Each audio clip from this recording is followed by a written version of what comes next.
Angka kemiskinan September 2024 sudah dirilis. BPS mencatat 8,57% penduduk miskin di Indonesia. Bagaimana angka tersebut didapat?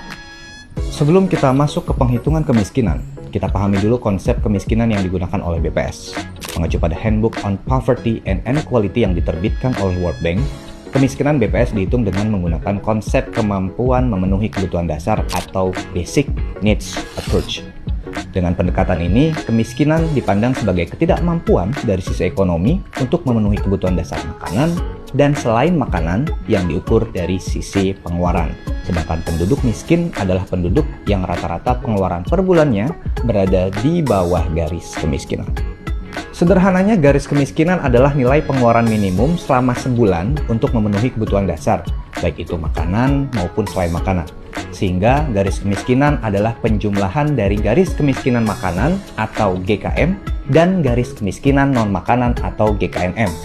Tentunya antara level nasional, provinsi, hingga kabupaten kota itu memiliki garis kemiskinan yang berbeda-beda. GKM adalah jumlah nilai pengeluaran per bulan dari 52 jenis komoditi dasar makanan yang dikonsumsi, seperti beras, ikan, daging, telur, sayur, dan lain sebagainya, yang kemudian disetarakan dengan 2100 kilokalori per kapita per hari. GKNM merupakan penjumlahan nilai kebutuhan minimum dari komoditi-komoditi non-makanan terpilih yang meliputi perumahan, sandang, pendidikan, dan kesehatan. Ada 51 jenis komoditi untuk perkotaan dan 47 jenis untuk perdesaan.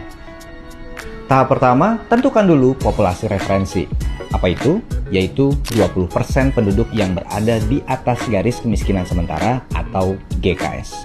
Kenapa 20%? Karena kelompok 20% ini didefinisikan sebagai penduduk rentan miskin. GKS sendiri dihitung dengan menggunakan garis kemiskinan periode yang sebelumnya yang nilainya sudah disesuaikan dengan inflasi. Setelah itu, barulah dihitung garis kemiskinan untuk makanan dan garis kemiskinan untuk non-makanan dari 20% populasi referensi yang telah kita dapatkan sebelumnya. Dapatlah garis kemiskinan.